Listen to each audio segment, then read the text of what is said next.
할렐루야. 이 저녁에도 천국을 향해서 힘차게 달려가시길 바랍니다. 오늘은 우리가 고린도전서 7번째 시간으로 아무것도 아니라 라는 제목으로 같이 말씀을 나누도록 하겠습니다. 아무것도 아니라. 우리가 지난 시간에는 하나님의 지혜를 가지라 하면서 그 하나님의 지혜는 무엇이 하나님의 지혜라 그랬어요? 예수 그리스도의 마음을 가지는 것이 하나님의 지혜라 그랬습니다. 그래서 우리는 하나님의 지혜인 성경의 말씀을 날마다 읽고 묵상해야 될 줄로 믿습니다. 성경을 읽는 가운데 그 안에서 하나님의 마음을, 예수 그리스도의 마음을 닮아가며 우리의 삶 속에서도 그 주님의 마음을 가지고 주님이 우리를 긍휼히 여겨주시고 우리를 사랑하여 주신 것처럼 우리도 긍휼히 여기는 마음, 다른 사람을 받을 수 있는 마음, 그런 마음이 있기를 주님의 이름으로 축복합니다.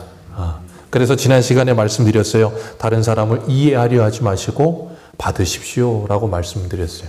주님도 우리를 이해하지 않으시고 받으십니다. 주님 생각대로라면 우리를 이해할 수 없으실지도 몰라요. 근데 이해하지 않으시고 받으십니다. 우리를 있는 모습 그대로 받아주세요. 그리고 주님께서 우리에게 얼마나 우리를 사랑하시는지를 가르쳐 주시면서 우리가 상식 이하의 사람에서, 이해할 수 없는 사람에서 이해가 되어지는 사람이 되어져 가는 것, 그게 우리의 신앙의 삶인 줄 믿습니다. 그래서 우리는 이해할 수 없는, 도무지 이해할 수 없고 정말 저 사람을 어떻게 내가 해석을 해도 해석이 안 되는 그 사람이 예수를 믿고 변화되어 가면서 어떻게 돼요? 상식적이고 이해가 되고 정말 하나님의 사람으로서 모습이 비춰지기 시작할 때 그 모습을 보면서 우리는 뭐 하냐면 하나님께 영광 돌리는 겁니다. 그게 우리의 거룩의 삶인 줄 믿습니다. 그래서 우리는 가정에서도 그리고 일터에서도 하나님의 나라를 만들기 위해 힘써야 될 줄로 믿습니다. 그러기 위해 애써하기 위해서 우리에게 필요한 게 뭐냐면 스데반이 그 자신을 향해서 맹수와 같이 달려드는 그들의 얼굴을 보지 않고 주님의 얼굴을 바라보면서 그 현실을 이겨낼 수 있었던 것처럼 우리도 주님을 바라볼 수 있는 은혜가 있으시기를 축복합니다. 주님의 얼굴을 바라볼 때 그들과 같이 맹수와 같은 얼굴과 얼굴로 눈에는 눈, 이에는 이, 그런 모습으로 살지 않고 선으로 악을 이기게 될 줄로 믿습니다. 오늘 바울은 고린도 성도들을 향해서 이렇게 말을 해요. 너희를 대할 때 신령한 자들을 대하는 것 같이 말할 수 없어서 육신에 속한 자, 곧 그리스도 안에서 어린아이 대함 같이 하노라. 여기서 두 가지를 같이 말하죠. 육신에 속한 자, 곧 뭐라고요? 그리스도 안에서 어린아이라.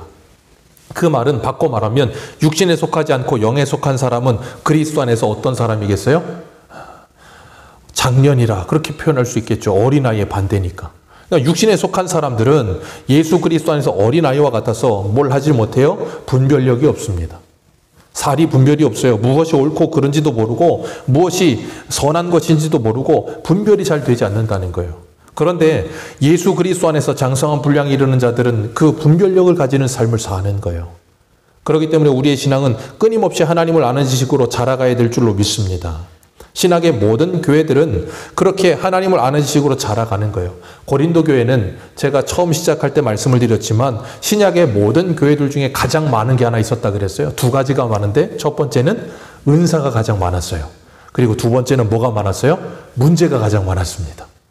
그러니까 고린도 교회는 은사도 가장 많았음과 동시에 이 문제도 가장 많은 교회가 고린도 교회였어요. 그래서 제가 그러면서 말씀을 드렸어요. 은사와 믿음은 비례하지 않을 수도 있다 그랬어요. 반비례할 수도 있습니다. 은사가 많은데 믿음이 안 좋을 수 있어요. 굉장히 이상한 말같이 들리시죠? 은사는 믿음과 같이 가지 않습니다. 믿음이 부족한데 은사가 있을 수 있어요. 하나님이 그 사람을 사용하시기 위해 은사를 주셨을 수 있단 말이에요. 그렇기 때문에 은사가 있다고 꼭 믿음이 좋은 사람이라는 생각을 갖지 마세요. 은사가 좋아도 믿음이 좋을 수 있고요. 은사가 좋아도 믿음이 안 좋을 수도 있다는 걸 기억하셔야 돼요. 고린도 교회는 그 후자였어요. 은사는 많았는데 믿음이 좋지 않았어요. 믿음이 좋다는 건 하나님을 아는 지식이 없었어요. 하나님을 아는 지식이라는 건 그리스도 예수의 마음을 갖지 못했단 말이라 그랬어요. 그렇기 때문에 그 아는 것은 곧 고린도전서 8장에 뭐라 그랬어요? 아는 것은 뭐하게 한다 그랬어요? 교만하게 하고 사랑은 덕을 세우느니라. 고린도 교회의 사람들은 아는 것은 있었는데 이것이 뭐가지 않아요? 그 들은 바 그것을 믿음으로 결부시키지 못하며 그리스도의 마음을 갖지 못했기 때문에 뭐하게 돼요? 교만하게 되는 거예요. 그래서 서로 누가 높으냐 그러면서 싸우고 있고 그러면서 자기가 높다 네가 높다 그러면서 막 그러고 있는 거예요. 그게 뭐라고요? 어린아이와 같은 믿음. 육에 속한 사람들. 우리는 거기에서 벗어나야 될 줄로 믿습니다. 거기서 벗어나야 되는 거예요. 우리 한 군데만 볼까요? 우리 에베소서 4장 한 군데만 보겠습니다. 조금만 뒤로 가셔서 에베소서 4장 13절.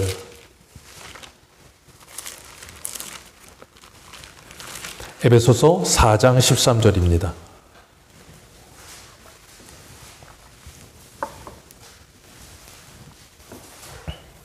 에베소서 4장 13절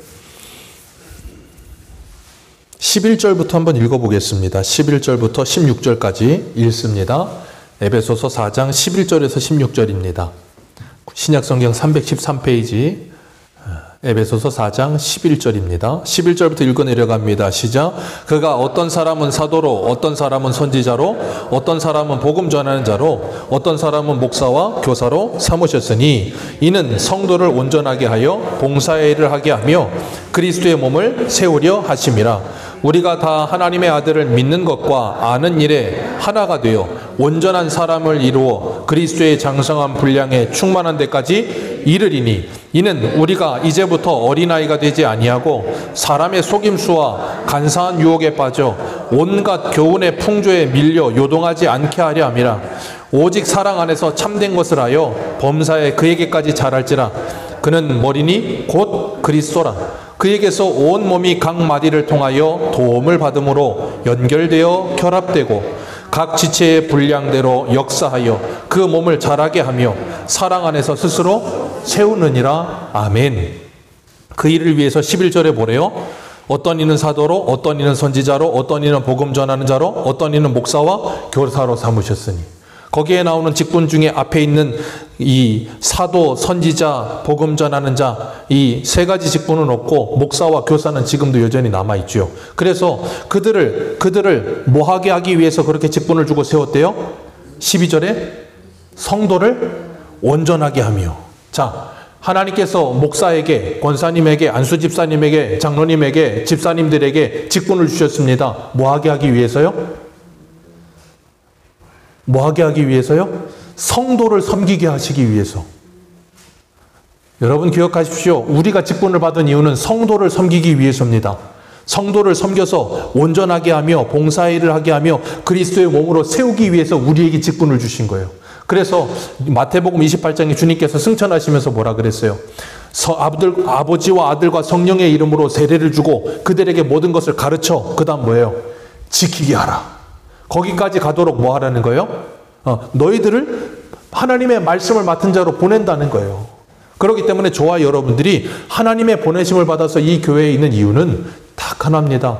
이 교회에 있는 성도님들을 온전한 사람으로 세워가게 하시기 위해서 우리를 세우셨다는 걸 기억하셔야 돼요. 근데 우리는 자꾸 거꾸로 생각해. 직분을 받으면 밑에 있는 사람들이 우리를 섬겨서 우리를 온전하게 해야 된다고 착각을 해요. 아니요.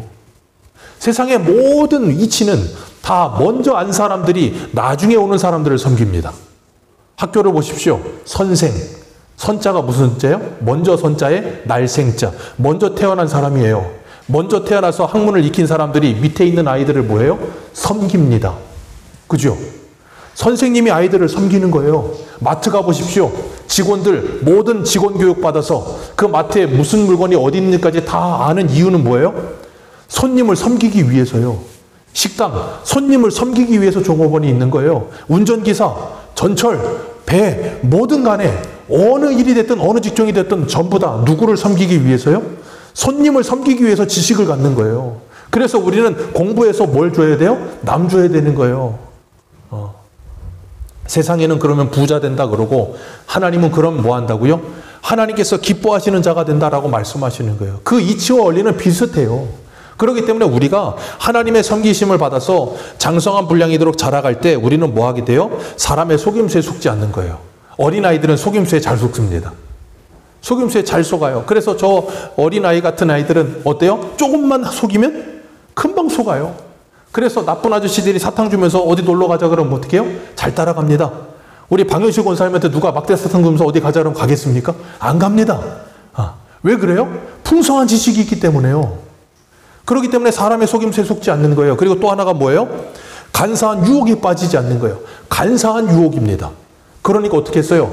이 간사한다는 건 뭐예요? 비슷한 거예요. 갈등이라는 말처럼 비슷해서 구분이 되질 않는 거예요. 그런 유혹으로 사람을 빨아들여요. 그리고 온갖 세상의 풍조로 우리를 흔들어 놓습니다. 그런데 믿음이 자라면 거기에 뭐 하지 않아요? 요동하지 않아요. 근데 믿음이 자라지 않으면 거기에서 뭐예요? 요동합니다. 자꾸 움직여요. 그래서 주님께서 우리를 목사와 선생으로 그리고 직분자로 세우셨어요. 왜요? 신앙의 오래된 연륜을 통해서 하나님이 누구신지 우리의 인생이 무엇인지를 바르게 알게 하셔서 믿음에 요동치는 사람들을 뭐 하시기 위해서? 붙잡아 주게 하시기 위해서. 그래서 하나님께서 우리들을 하나님의 사람으로 세우신 줄 믿으시길 바라요. 그래서 우리는 시간이 지나가면 지나갈수록 신앙이 자라야 됩니다. 신앙이 자라야 돼요. 신앙이 자라지 않으면 안 돼요. 우리 한 군데만 더 볼게요. 히브리서 5장을 한번 보세요. 히브리서 5장입니다. 히브리서 5장 12절.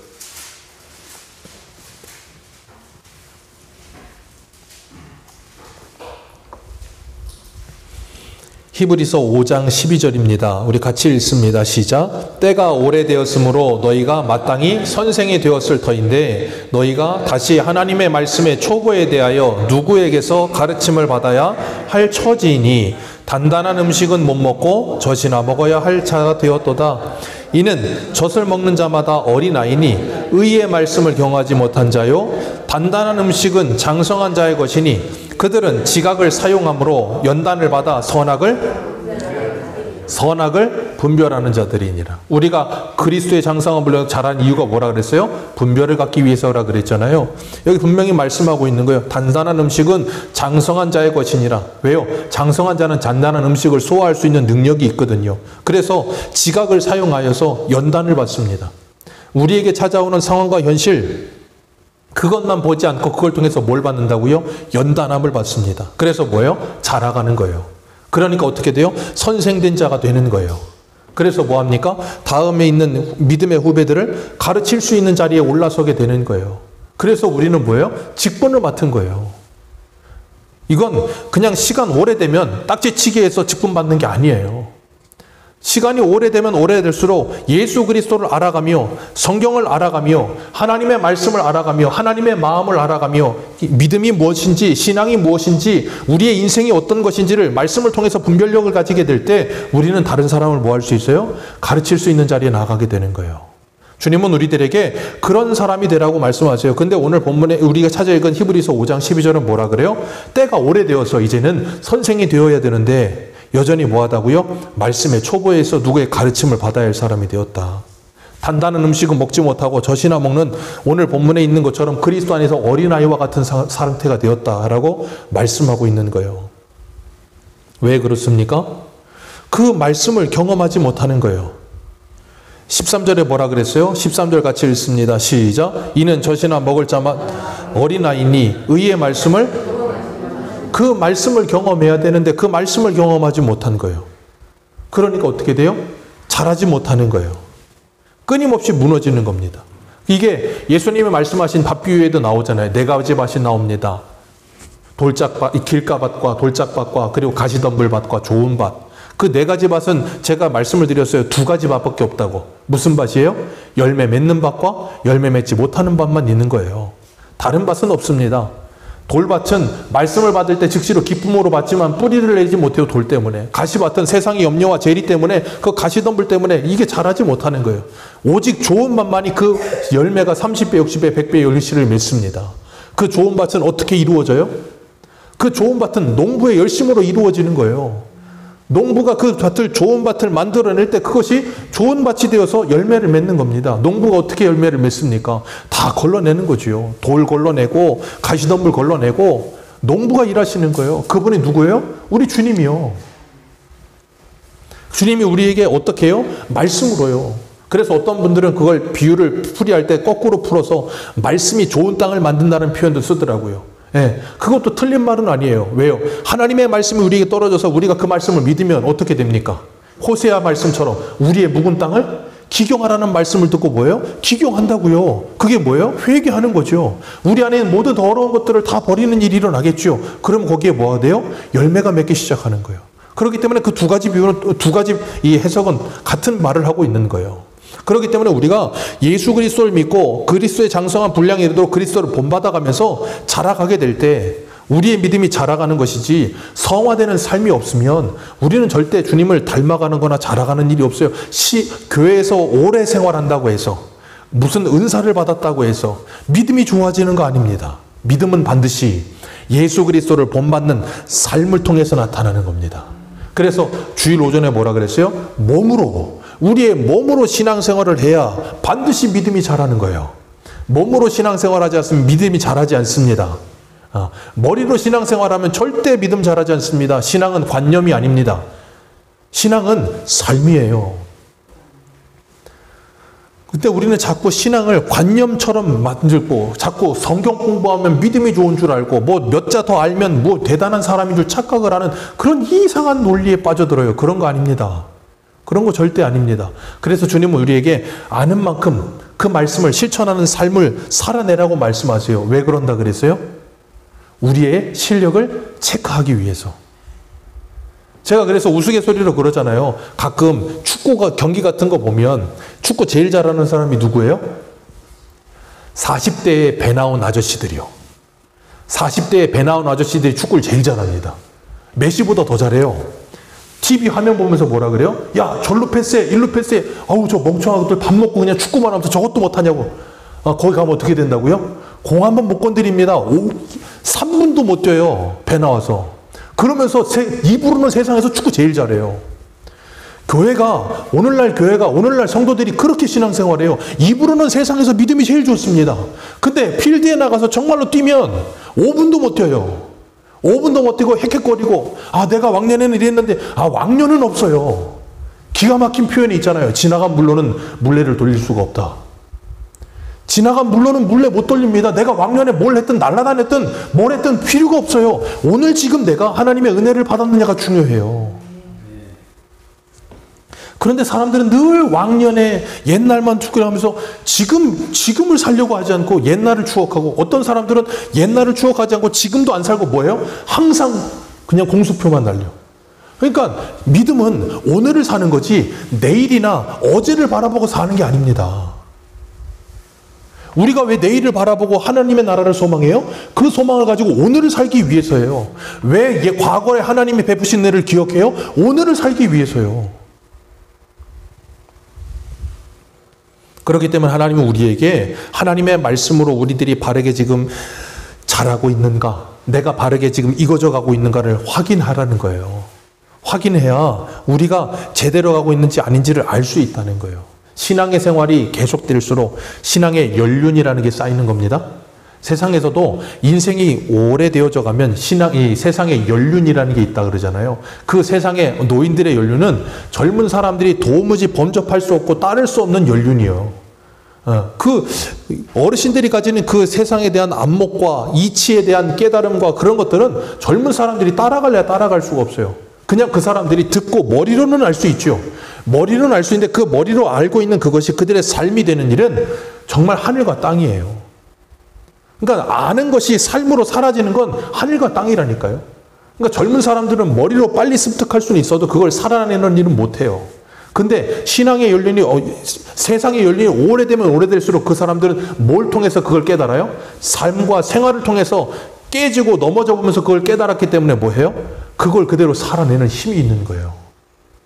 신앙생활도 마찬가지입니다. 우리가 하나님의 말씀을 가지고 깨지고 넘어지면서 부딪히고, 그래서 뭐 해야 돼요?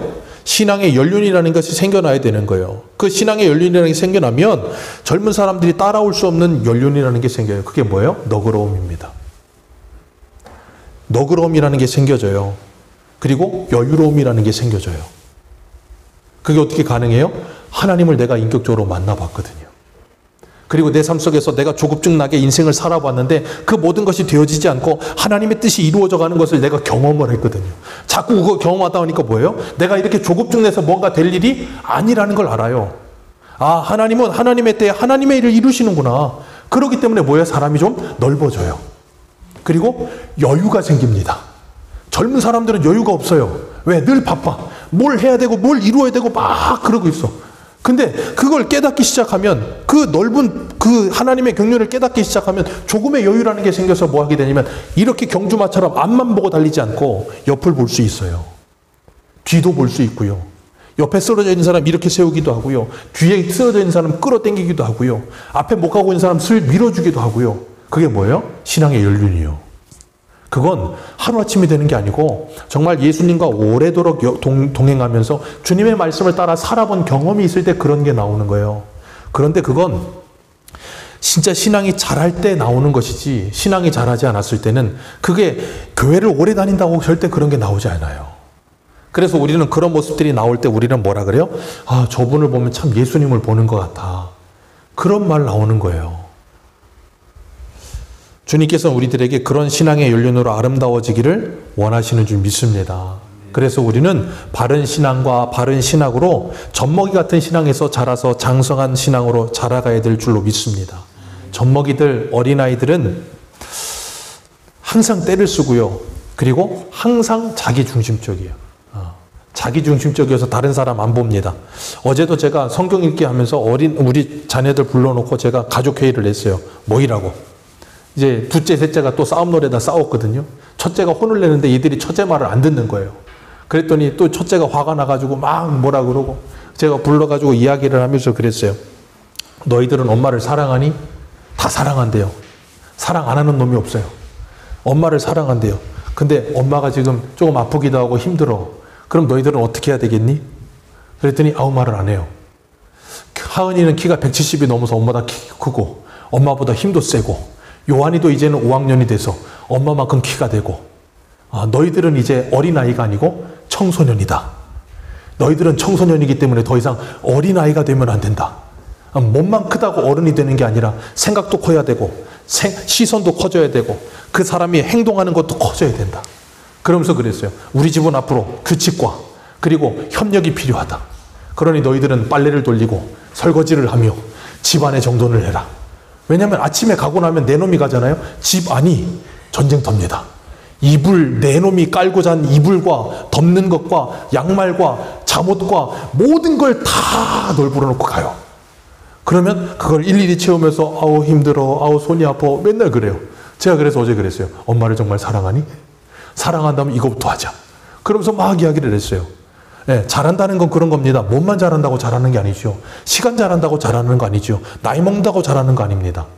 우리가 하나님의 말씀으로 원숙해져 가면서 앞도 보고 뒤도 보고 주변을 보면서 이기적인 사람이 아니라 이타적인 사람이 돼서 다른 사람을 생각해 볼 수 있고 다른 사람을 배려해 줄 수 있을 때 우리는 젖먹이 신앙이 아니라 장성한 분량에 이르는 신앙이 될 줄로 믿습니다. 그럴 때 우리는 단단한 음식을 소화할 수 있어요. 우리에게 쳐져오는 단단한 현실, 상황 소화할 수 있어요. 그런데 그러지 않으면 소화 못해요. 왜? 나만 보거든요. 그러니까 세상에서 누가 제일 불쌍해요? 내가 제일 불쌍합니다. 세상에서 누가 제일 힘들어요? 내가 제일 힘듭니다. 세상에서 누가 제일 아픕니까? 내가 제일 아파요. 세상에서 내가 제일 아프다니까요. 여러분 요즘 감기가 좀 유행이라면서요. 감기 걸려서 심하게 몸살 앓잖아요. 그럼 어때요? 죽을 것 같습니다. 정말 죽을 것 같이 아파요. 그러면 세상에 있는 모든 사람 중에 내가 제일 아픈 것 같아. 제가 그래서 어릴 때 인하대 후문에서 이제 막일 하면서 거기서 심하게 감기를 앓아가지고 한번 움직이지 못할 정도로 아팠다 그랬잖아요. 그때 제가 눈물이 났다고 말씀드렸잖아요. 왜냐하면 몸이 정말로 거짓말이 아니고 이렇게 움직이지가 않아요. 근데 누구도 옆에 없어요. 다 일 나가고 약도 사줄 사람이 없고 아무도 도와주질 않는 거예요. 너무 서러운 거예요. 그러고 나니까 내가 세상에 제일 아픈 줄 알았어. 내가 세상에서 제일 아픈 줄 알았어. 몸살이. 우리는 그래요. 그러니까 내가 아프면 다른 사람이 죽을 병에 걸려 있어도 내가 아픈 게 더 아픈 것처럼 느껴지는 게 우리들이거든요. 근데 우리가 신앙이 원숙해진다는 건 내 아픔과 다른 사람의 아픔을 헤아릴 줄 아는 사람이 되는 거예요. 그리고 나면 이게 그렇게 아픈 게 아니라는 걸 알게 되고 다른 사람의 아픔을 헤아릴 수 있는 마음을 갖게 되는 거예요. 주님은 우리가 그렇게 원숙한 사람으로 자라가기를 원하세요. 그러면서 나만을 보지 않고 다른 사람을 볼 수 있도록. 예전에 지금 소천하신 이길순 권사님이 했던 기가 막힌 표현이 있어요. 그게 뭐였냐면 아직도 잊어먹지 않아요. 섭섭이 막이라고 아십니까? 그분이 그러시더라고요. 나이를 먹으면 사람이 자꾸 섭섭이 마귀가 찾아온다는 거예요. 그래서 모든 게 섭섭하대. 이것도 섭섭하고 저것도 섭섭하고 자꾸 섭섭해진대. 전 그 말을 들으면서 너무 기가 막힌 표현이라고 생각했어요. 왜 그러냐면 나이가 먹으면 그런 게 아니고요. 사람이 몸에 힘이 빠지면 그래요. 사람이 나이가 먹든 나이가 안 먹든 몸에 힘이 빠져서 힘들잖아요. 그럼 섭섭이 마귀가 찾아옵니다. 전도서 말씀처럼 메뚜기도 짐이 됐어요. 작은 일도 섭섭하고 막 그래요. 이유는 뭐예요? 내가 힘이 없었어요.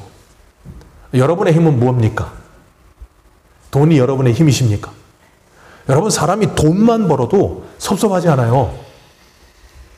돈만 벌어도 섭섭하지 않습니다. 생각해 보세요. 지금 여러분이 일하는데 너무 힘든 일을 해. 근데 그거 할 때마다 막 상사가 뭐라 그러면 섭섭하고 화가 나. 근데 만약에 여러분이 연봉이 한 3천인데 연봉을 3억 준다 그래 보세요. 섭섭하겠습니까? 섭섭하지 않습니다. 그 기업에 뼈를 묻고 싶을걸요? 죽는 날까지 난 안 나가겠다 그러면서 이 기업을 위해 살겠다고 말을 할 거예요. 그러니까 돈만 있어도 우린 섭섭하지 않습니다. 왜 그래요? 돈이 힘이거든요. 여러분은 다윗이 시편 18편 1절에 말한 것처럼 정말 하나님이 여러분의 힘이십니까? 다윗은 고백했어요. 여호와 하나님이 나의 힘이라. 갈렙도 여호수아에 뭐라 그래요? 하나님이 우리와 함께 하시면 저 헤브론 땅도 우리가 차지할 수 있다고, 저 산지를 우리에게 달라고. 85세에 갈렙이 그 소리 한다니까요. 왜요?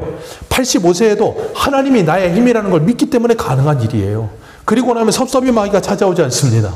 그리고 나면 다른 사람을 배려할 수 있습니다. 다른 사람을 바라볼 수 있어요. 오늘 본문 3절 같이 한번 읽어볼까요? 3절입니다. 같이 읽습니다. 시작. 너희는 아직도 육신에 속한 자로 너희 가운데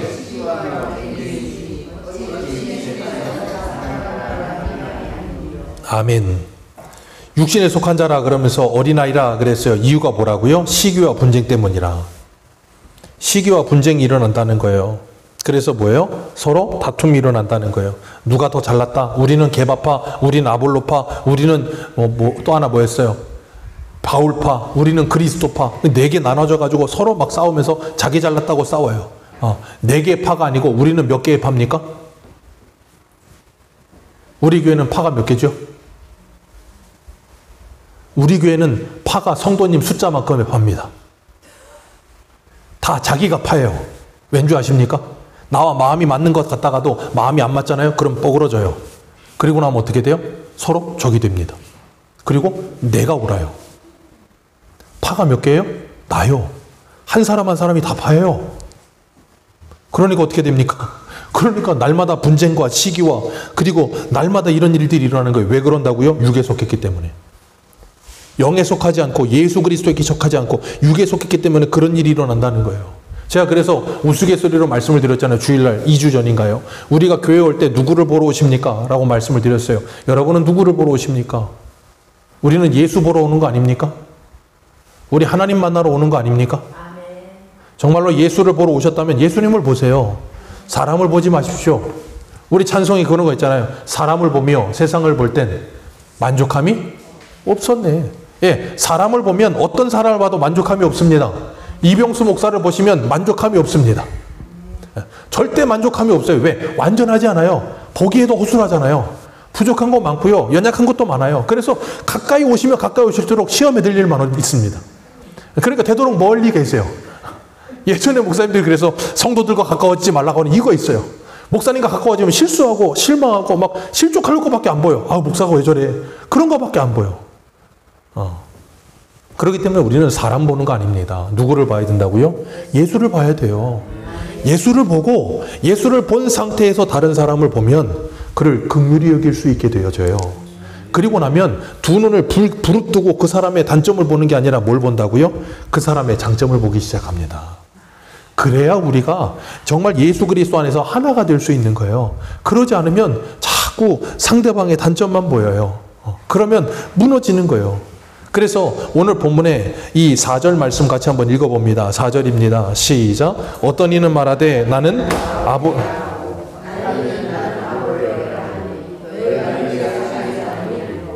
아멘. 나는 바울파다, 나는 아볼로파다. 그러니까 뭐라 그래요? 너희는 육에 속한 사람이다. 그 바꿔 말하면 뭐예요? 너희는 사람에게 속한 사람이다. 그거예요. 저와 여러분은 누구에게 속해 계십니까? 이병수 목사에게 속해 계십니까? 아니면 예수 그리스도에게 속해 계십니까? 우리는 예수 그리스도에게 속한 사람들이어야 돼요. 오늘 새벽에도 우리가 사도행전 하면서 뭐라 그랬습니까?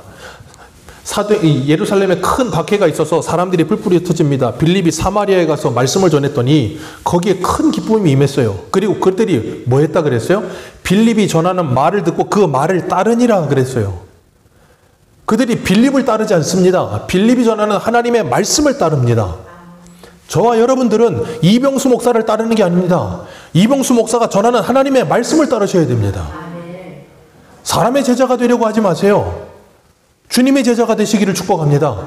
우리는 예수 그리스도의 제자가 돼야지 사람의 제자가 되면 안 돼요. 그러니까 뭐예요? 늘 과거 얘기하는 거예요. 늘 옛날 얘기하는 거예요. 어떤 대단한 목사님, 어떤 큰 교회.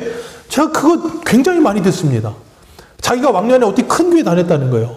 그거 왜 할까요? 큰 교회 다니면 큰 믿음입니까? 큰 믿음 교회 좀 이상한데. 어쨌든 큰 믿음입니까? 작은 교회 다니면 작은 믿음입니까?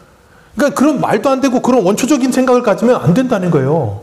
우리는 누구에게 속해 있다고요? 큰 교회든 작은 교회든 훌륭한 목사님도 계시죠. 훌륭한 목사님이든 좀 부족한 목사님이든 우리는 모두가 다 예수 그리스도의 제자가 되어야 되는 거예요. 안 그러면 우리도 고린도 교회 사람 똑같이 답습한다니까요. 우리가 정말 사람을 보지 않고 예수를 바라보게 될 때 우리는 서로를 보며 긍휼히 여는 마음 생길 줄 믿습니다. 완전하지 않습니다. 완전하지 않습니다. 꼭 기억하십시오. 완전하지 않습니다. 옆에 있는 사람들이 완전하길 바라지 마세요. 그러면 쓰러져요. 오늘 본문 5절에 뭐라 그럽니까? 바울이 이렇게 말해요. 아볼로는 무엇이며 바울은 무엇이냐? 아볼로고 바울이고 그게 뭔 상관이냐? 그러면서 그들은 주께서 각각 주신 대로 너희를 하여금 믿게 한 사역자들일 뿐이다. 아볼로든 바울이든 아무것도 아니라 그 말이에요. 오직 바울은 심었고 아볼로는 물을 주었으며 자라게 하시는 분은 누구다? 하나님이시다. 그러니 심는 자도 물 주는 자도 바울도 아볼로도 게바도 아무것도 아니다.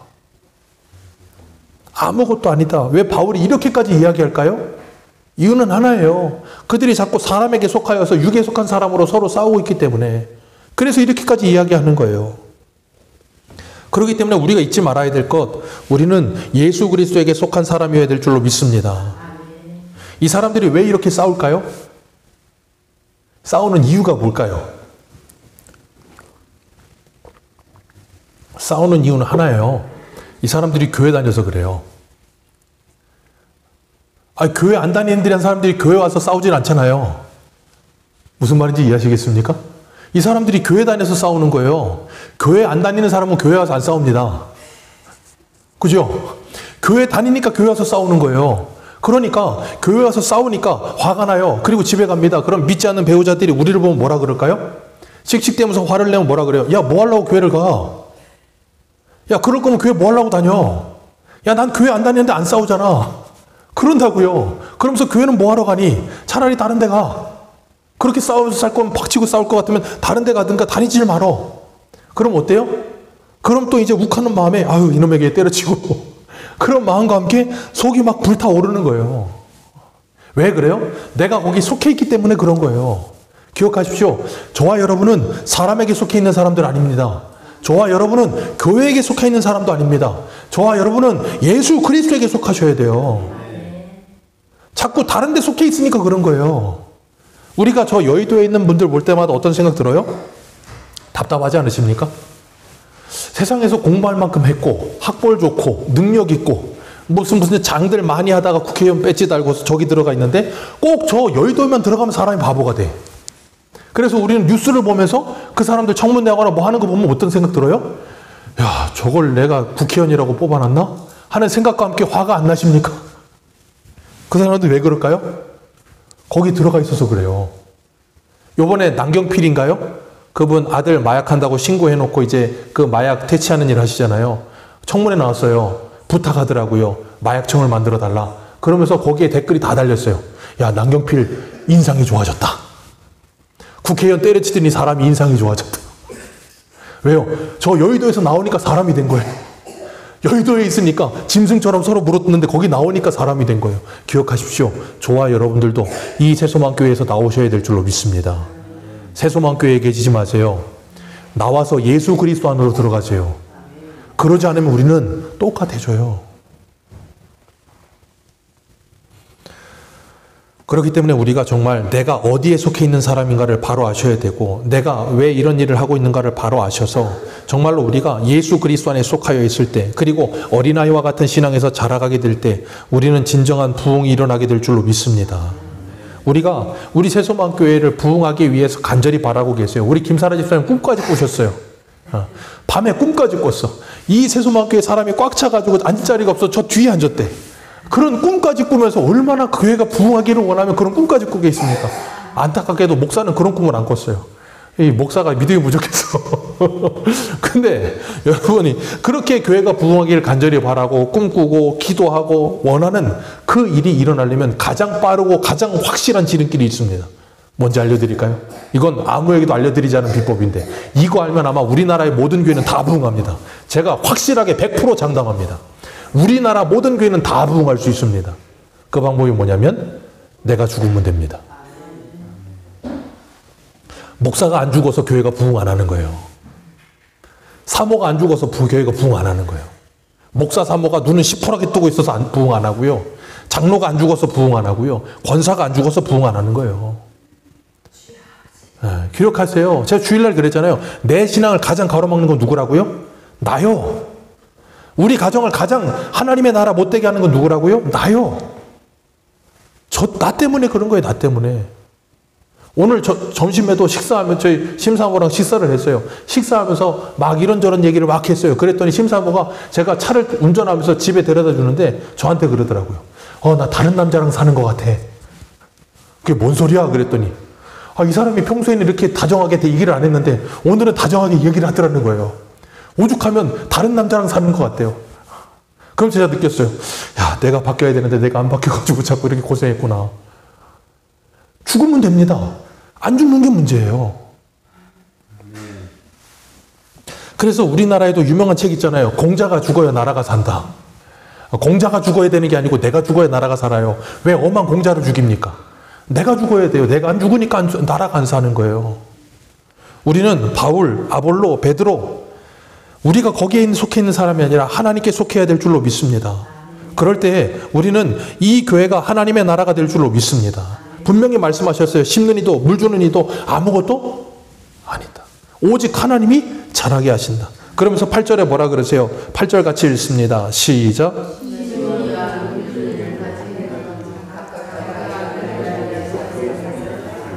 아멘.